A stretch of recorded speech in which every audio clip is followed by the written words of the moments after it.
देखिए, अगर आप लोग किसी गवर्नमेंट एग्जाम की तैयारी कर रहे हैं, जैसे आपका सिविल सर्विस एग्जाम हो गया, स्टेट पीसीएस एग्जाम हो गए, बहुत सारे वनडे एग्जाम भी होते रहते हैं। एसएससी, बैंक, रेलवे, शिक्षक भर्तियां होती रहती हैं। पुलिस कांस्टेबल, एसआई, दरोगा के भी होता रहता है। तो इस तरह के जो टेस्ट हैं, इस तरह के जो क्वेश्चंस हैं, उनसे क्वेश्चंस पूछे जाते हैं आपके एग्जाम में। और ये चौथा टेस्ट है। इससे पहले हम लोग आपके 3 टेस्ट खत्म कर चुके। और ये इंडिया जीके जीएस के वो क्वेश्चंस हैं जो पहले भी आपके एग्जाम में पूछे जा चुके हैं, आगे भी पूछे जाएंगे। बहुत ही महत्वपूर्ण क्वेश्चंस हैं। तो इन्हें आप लोग भी दीजिए और अपना स्कोर भी आप लोगों को बताना चाहिए। भारत के तीसरे राष्ट्रपति कौन थे जिनका अपने कार्यालय में ही कार्यकाल में ही निधन हो गया था? और भारत के राष्ट्रपति का चुनाव आप सभी जानते हैं कि जो आपके विधायक होते हैं, राज्यसभा लोकसभा के सदस्य होते हैं ना, इनके द्वारा करवाया जाता है। और ये चुनाव करवाता कौन है? इलेक्शन कमीशन ऑफ इंडिया, भारतीय निर्वाचन आयोग। एक संवैधानिक संस्था है। संविधान के अनुच्छेद 324 के तहत चुनाव आयोग की स्थापना की बात की गई। 25 जनवरी 1950 में स्थापना हुई थी। 25 जनवरी को आप लोग मतदाता दिवस मनाते हैं। नई दिल्ली में हेडक्वार्टर देखने को मिलेगा। सुकुमार सेन पहले मुख्य चुनाव आयुक्त थे। तो भारत के तीसरे राष्ट्रपति कौन थे जिनका अपने कार्यकाल में ही निधन हो गया था? संजीव रेड्डी, जाकिर हुसैन, डॉक्टर बीवी गिरी, इनमें से कोई नहीं। तो आप सभी जानते हैं डॉक्टर जाकिर हुसैन थे। और ये तीसरे राष्ट्रपति थे। वे 13 मई 1967 से 3 मई 1969 तक, अपने निधन तक एक तरह से आप देखिए राष्ट्रपति के पद पर रहे हैं। समझ रहे हैं आप लोग? ये भी याद रखिए। तो इसमें बी ऑप्शन लगा दिया होगा। 8 फरवरी 1897 में इनका जन्म हुआ था। 3 मई 1969 में इनकी डेथ हो गई थी। इन्हें भारत रत्न भी दिया गया था। ठीक है। अगला क्वेश्चन है हमारे सामने। भारत का जो राष्ट्रीय ध्वज नियम है, कब से लागू कर दिया गया? बता दी। जो हमारा राष्ट्रीय ध्वज नियम है, इसे कब से लागू कर दिया गया था? 2000 से, 2001 से, 2002 से, 2003 से? तो आप सभी जानते हैं कि भारत में राष्ट्रीय ध्वज तिरंगा फहराने के नियम कायदे भारतीय ध्वज संहिता 2002 के तहत, जिसे 26 जनवरी 2002 को लागू किया गया था। ये जरूर याद रखिएगा। सी ऑप्शन बिल्कुल ठीक है। क्या है? सी एस ऑप्शन बिल्कुल ठीक है। अगला क्वेश्चन है, कौन सी नदी, क्या, कौन सी नदी, ये आप देखिए, दक्षिण भारत की गंगा कहलाती है? क्या कहलाती है? दक्षिण भारत की गंगा कहलाती है। इसको लेकर बड़ा विवाद चलता रहता है। कौन सी नदी दक्षिण भारत की गंगा कहलाती है? दक्षिण की गंगा और दक्षिण भारत की गंगा। तो दक्षिण भारत की गंगा के रूप में गोदावरी नदी को और कावेरी नदी को जाना जाता है। और देखिए, गोदावरी नदी को दक्षिण गंगा कहा जाता है, याद रखिए। और यह दक्षिण भारत की सबसे बड़ी नदी है। और महाराष्ट्र में त्र्यंबकेश्वर से निकलती है और बंगाल की खाड़ी में गिर जाती है। और जो कावेरी नदी है, इसको दक्षिण भारत की गंगा कहते हैं। क्या? दक्षिण भारत की गंगा कहते हैं। तो इसमें आप लोग क्या लगा दोगे? कावेरी। क्या? कावेरी। और दक्षिण की गंगा गोदावरी को कहते हैं। जरूर आप लोग याद रखिएगा। कई बार क्वेश्चंस पूछ लेता है। दक्षिण भारत की गंगा कावेरी नदी को कहा जाता है। ठीक है। चलिए, अगला क्वेश्चन है हमारे सामने। अगला क्वेश्चन क्या कह रहा है? पितिबस बेहतम पशु मेला कहाँ लगता है? पितिबस भारत का बेहतम पशु मेला कहाँ लगता है? सोलापुर में, या फिर सोनीपत में? आप देखते हैं कि सोनपुर में, सोनमार्ग में। तो ये सोनपुर में लगता है। कहाँ लगता है? सोनपुर में लगता है। डी ऑप्शन ठीक है इसमें। भारत का बोस्टन किसे कहा जाता है? भारत का बोस्टन किसे कहा जाता है? अहमदाबाद को, वडोदरा को, मुंबई को, सूरत को? तो अहमदाबाद को भारत का बोस्टन कहा जाता है। अहमदाबाद को कई और नामों से जानते हैं, ये भी याद रखिएगा। तो इसमें अहमदाबाद गुजरात की बात हो रही है। तो ये ऑप्शन बिल्कुल राइट है। ग्लोब पर भारत के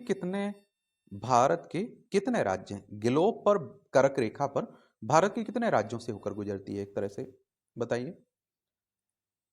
5, 8, 4 और 6। तो ये आप सभी को मालूम होगा कितने से? 8 राज्यों से जाती है। इनमें गुजरात, राजस्थान, मध्य प्रदेश, छत्तीसगढ़, झारखंड, पश्चिम बंगाल, त्रिपुरा, मिजोरम हो गया।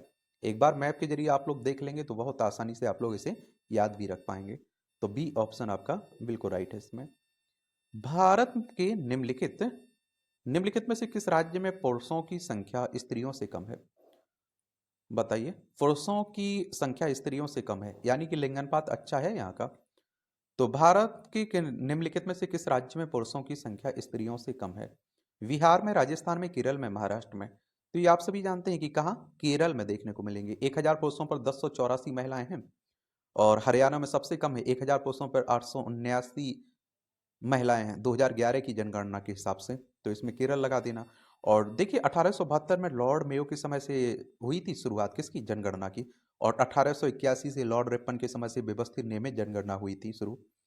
चलिए एक बार आप लोग केरल के बारे में जान लीजिए, ऐसे भी क्वेश्चंस आपके पूछ लेता है। तिरुवनंतपुरम इसकी राजधानी आपको देखने को मिल जाएगी, किसकी, केरल की। और इसकी सीमा की अगर हम लोग बात करें तो आप देखेंगे इसकी सीमा किस किस से लगती है, कर्नाटक और तमिलनाडु से लगती है। और 1 नवंबर 1956 में से राज्य बनाया गया था। विधानसभा में 140 सीटें हैं, राज्यसभा में 9 सीटें हैं, लोकसभा में 20 सीटें हैं। 38,863 वर्ग किलोमीटर में फैला हुआ है आपका केरल। अगला है भारत में सबसे ऊंचा बांध भाखड़ा किस नदी पर बनाया हुआ है, बताइए। ये आप देखते हैं झेलम पर, सतलुज पर और गोदावरी पर, इनमें से ब्यास पर। तो ये आप देखते हैं कि भाखड़ा बांध सतलज नदी पर बना हुआ है। किस पर बना हुआ है, सतलज नदी पर बना हुआ है। बी ऑप्शन आपका बिल्कुल राइट है। ये आप देखते हैं कि यह पंजाब हरियाणा राजस्थान की संयुक्त बहुउद्देशीय परियोजना है, भारत की सबसे बड़ी परियोजना है। तो बी ऑप्शन लगा देना आप लोग। भारत की पहली आयरन, क्या, भारत की पहली आयरन स्टील कंपनी कहाँ स्थित है, जमशेदपुर में, हीरापुर में, या आप देखते हैं मुंबई में, गुवाहाटी में। तो ये जमशेदपुर में देखने को मिलेगा। ए ऑप्शन बिल्कुल ठीक है इसमें। इसकी स्थापना 1907 में हुई थी, Tata iron and steel company, Jamshedpur की बात हो रही है। ए ऑप्शन बिल्कुल राइट है। भारत का कौन सा राज्य शक्कर का कटोरा कहा जाता है, भारत के किस राज्य को शक्कर का कटोरा कहते हैं आप लोग, आंध्र प्रदेश को, और तमिलनाडु को, या फिर आप देखते हैं कि हिमाचल प्रदेश और उत्तर प्रदेश को। तो उत्तर प्रदेश को कहते हैं, देखिए उत्तर प्रदेश को कहते हैं, किसे कहते हैं, उत्तर प्रदेश को। उत्तर प्रदेश में गन्ने का उत्पादन भी ज्यादा होता है। उत्तर प्रदेश की बात करें तो लखनऊ इसकी राजधानी देखने को मिलेगी। अंतर्राष्ट्रीय सीमा नेपाल से लगती राज्यों में बिहार, झारखंड, छत्तीसगढ़, मध्य प्रदेश, राजस्थान, हरियाणा, हिमाचल प्रदेश, उत्तराखंड, दिल्ली से लगती है। और 8 राज्यों से लगती है और एक केंद्र शासित प्रदेश से। विधानसभा में 403 सीटें हैं, विधान परिषद में 100 सीटें हैं, राज्यसभा में 31 सीटें हैं, लोकसभा में 80 सीटें हैं। तो इसमें आप लोगों ने डी लगा दिया। अगले क्वेश्चन की तरफ चलते हैं। भारत का एकमात्र स्थान जहां टिन पाया जाता है, भारत का एकमात्र स्थान जहां टिन पाया जाता है, रीवा में या हजारीबाग में, सूरत में, अहमदाबाद में। तो ये आप सभी जानते हैं कि हजारीबाग में पाया जाता है। हाँ, हजारीबाग में। बी ऑप्शन एक बिल्कुल राइट है इसमें। बी ऑप्शन क्या है, बिल्कुल राइट है। अगला क्वेश्चन है, वह नदी घाटी जिसे भारत का रूर के नाम से जाना जाता है, वह नदी घाटी जिसे भारत के रूर के नाम से जाना जाता है, गोदावरी है, दामोदर है, पेरियार है, या फिर आप देखते हैं कि क्या है, हुगली है। तो आप सभी को बता दूं कि दामोदर नदी घाटी को भारत का रूर कहते हैं। यह क्षेत्र खनिज संपदा से भरपूर है, खासकर कोयला, लोहा। दामोदर घाटी निगम को भारत की पहली बहुउद्देशीय नदी घाटी परियोजना के रूप में भी जाना जाता है। 7 जुलाई 1948 को अस्तित्व में आई थी। तो इसमें क्या, दामोदर हो जाएगा, यानी बी ऑप्शन आपका बिल्कुल राइट रहेगा। बी ऑप्शन क्या है, बिल्कुल ठीक है। शांति घाटी स्थित है, शांत घाटी या शांत घाटी कहाँ देखने को मिलेगा ये आप देखिए तमिलनाडु में है कि हिमाचल प्रदेश में है, या फिर केरल में, अरुणाचल प्रदेश में, कहाँ देखने को मिलेगा शांत घाटी। तो ये आप लोगों को कहाँ, केरल में देखने को मिल जाएगा। कहाँ, केरल में देखने को, साइलेंट वैली भी कहा जाता है इसे। अगला क्वेश्चन है, मदुरै कहाँ देखने को मिलेगा, मदुरै कहाँ देखने को मिलेगा, तमिलनाडु में, आंध्र प्रदेश में, सिक्किम में, मेघालय में, बताइए ये कहाँ देखने को मिलेगा। मदुरै भारत के तमिलनाडु राज्य में शहर है। मदुरै जिले का प्रशासनिक मुख्यालय और यह तमिलनाडु में क्षेत्रफल के हिसाब से दूसरा सबसे बड़ा नगर निगम शहर है। तो तमिलनाडु में देखने को मिल जाएगा। चलिए एक बार तमिलनाडु के बारे में जान लीजिए। तमिलनाडु की राजधानी क्या देखने को मिलेगी, चेन्नई आपको देखने को मिल जाएगी। क्या है, चेन्नई है तमिलनाडु की राजधानी। और ये आप देखिए इसकी सीमा आंध्र प्रदेश, कर्नाटक, केरल से लगती है। 1 नवंबर 1956 में से राज्य बनाया गया था। कब बनाया गया था, 1 नवंबर 1956 में। विधानसभा की सीटों की बात करें तो 234 सीटें हैं, राज्यसभा में 18 सीटें हैं, लोकसभा में 39 सीटें हैं। 1,30,058 वर्ग किलोमीटर में फैला हुआ है आपका तमिलनाडु। अगला क्वेश्चन है हमारे सामने कि भारतीय वनस्पति सर्वेक्षण का मुख्यालय कहाँ है, या भारतीय वनस्पति सर्वेक्षण की बात हो रही है। ये लखनऊ में है, कोलकाता में है, या फिर आप देखते हैं कि दार्जिलिंग में है, इनमें से कहाँ है। तो देखिए वनस्पति कोलकाता में देखने को मिलेगा। कहाँ है, कोलकाता में आपको देखने को मिल जाएगा। पश्चिम बंगाल की राजधानी है कोलकाता। चलिए आप लोग बताइए, पश्चिम बंगाल की सीमा कितने देशों से लगती है? ए ऑप्शन हो जाएगा इसमें।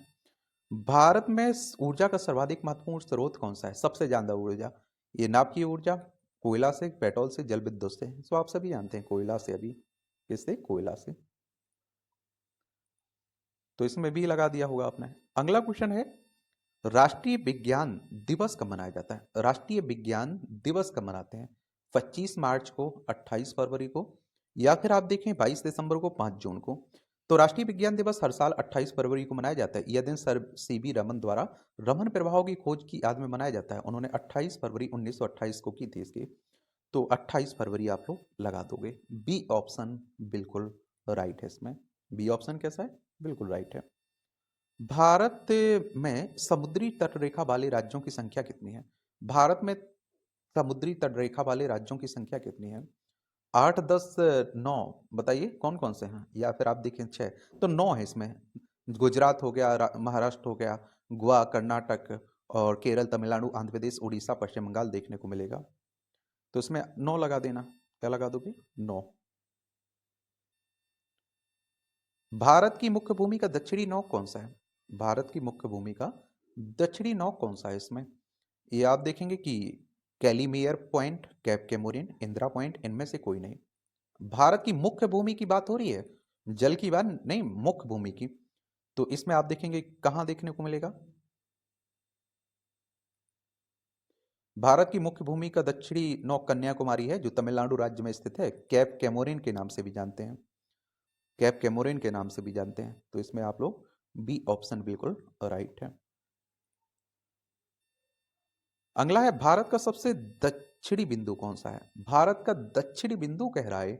ये जरूर थोड़ा आप लोग प्रश्न को समझा करिएगा, अच्छे से पढ़ा करिएगा।